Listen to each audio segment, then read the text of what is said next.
नमस्ते दोस्तों, आपका स्वागत है हमारे YouTube चैनल पे। आज हम डिस्कस करेंगे एक बहुत important judgment which was issued by the Kerala High Court in the matter of Indian Medical Association. In this judgment, the question before the court was whether GST is applicable on the transaction between the club and their members. दोस्तों, judgement discuss करने से पहले मैं आपको past में ले चलूंगा। Leviability of indirect taxes on this transaction were very litigated. पिछले पास्ट के अंदर भी सरकारों ने इसके ऊपर सेल्स टैक्स और सर्विस टैक्स लगाने की कोशिश करी, लेकिन कोर्ट्स ने हिस्टोरिकली ये कहा कि जो सेल्स की डेफिनेशन है that will be taken from the sales of goods act and sales will be sales simplified. It will not be a complex sale wherein there is element of service along with the sale. So इस challenge से निपटने के लिए government introduce 46th amendment to the constitution of India wherein they introduced article 366 clause 29A। Clause 29A के अंदर उन्होंने 6 या 7 transaction को इंक्लूड करा और ये कहा गया कि इररिस्पेक्टिव ऑफ द फैक्ट ये सेल्स गुड्स एक्ट के हिसाब से सेल्स मानी जाएंगी या नहीं मानी जाएंगी, ये transaction will be treated as deemed sales. उन ट्रांजेक्शन में से एक transaction clause E of article 366 29A was goods supplied by unincorporated association और body of individual to their members. Now इसके बाद लिटिगेशन चला गुड्स सेल्स टैक्स लगाने का जो गुड सप्लाई कर एसोसिएशन है मेंबर्स। उसके बाद जैसे जैसे सर्विस टैक्स का वेब बढ़ता गया, देन द गवर्नमेंट इंटेंडेड और tried to levy service tax on such transaction. ये ट्रांजेक्शन सर्विस टैक्स के पर्सपेक्टिव से कई हाई कोर्ट में पहुंचा और एक झारखंड हाई कोर्ट का रांची क्लब के अंदर एक बड़ा इंपॉर्टेंट जजमेंट है which was finally decided by the supreme court in the matter of Calcutta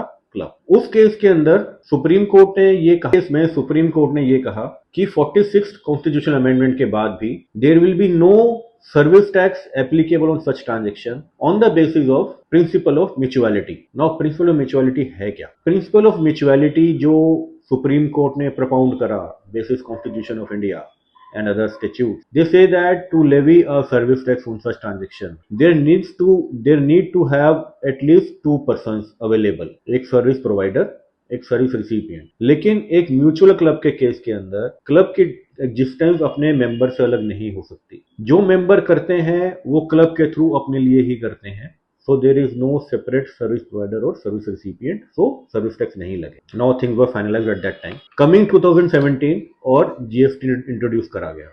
वहां पे सरकार ने पर्सन की डेफिनेशन को वाइडन करा।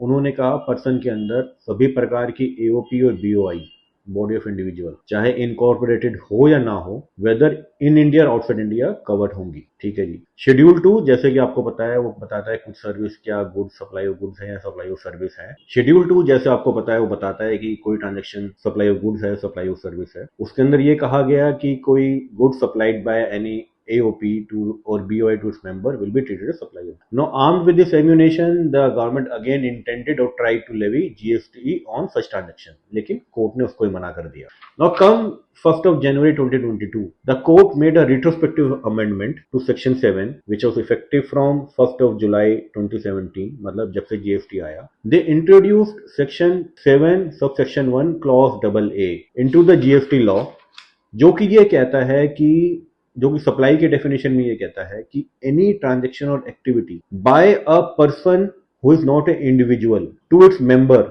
Will be treated as supply. मतलब यहाँ पे इन्होंने तो सर्विस की डेफिनेशन की बात ही नहीं करी, उन्होंने कहा कोई भी एक्टिविटी और ट्रांजेक्शन सप्लाई मानी जाएगी इन दो व्यक्तियों के बीच में। साथ में एक्सप्लेनेशन ऐड कर दी। वो कहते हैं कि ऐसे एसोसिएशन ऑफ पर्सन या बॉडी ऑफ इंडिविजुअल और उसके मेंबर अलग अलग पर्सन माने जाएंगे। Now after this constitutional amendment, not the constitutional amendment, after this CGST act amendment, government again tried to impose the GST on transaction between club and their member. The matter reached before the Kerala High Court and they negated such transaction, such contention of levying GST. वो कहते हैं इस पे GST लग ही नहीं सकता। क्यों नहीं लग सकता? पहला रीजन वो देते हैं कि सर्विस देने के लिए 2 बंदे चाहिए, एक सर्विस रिसिपिएंट सर्विस प्रोवाइडर। दूसरी इंपॉर्टेंट चीज वो ये कहता है कि जो आपका सबऑर्डिनेट प्रोविजन है जो कॉन्स्टिट्यूशन के हिसाब से बना है, can not override the constitution. जब सुप्रीम कोर्ट ने आफ्टर 46 कॉन्स्टिट्यूशनल अमेंडमेंट, वो कौन सा है, विच इंट्रोड्यूस्ड आर्टिकल 366 क्लॉज 29A के बाद supreme court when they said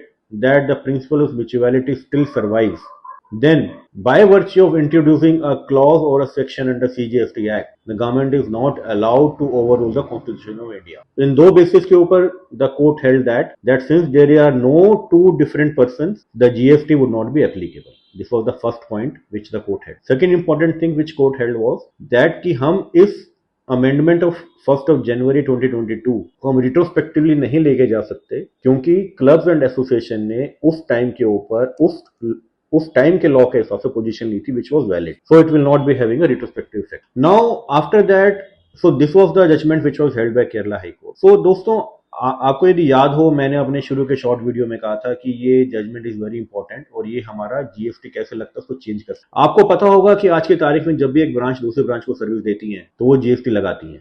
यदि हम इस जजमेंट को अप्लाई करें और हम कहते हैं कि क्योंकि वो एक ही लीगल एंटिटी है, सिर्फ डीमिंग फिक्शन की वजह से हम जीएसटी लगा रहे हैं, तो क्या प्रिंसिपल ऑफ म्यूचुअलिटी यहां भी अप्लाई करना चाहिए?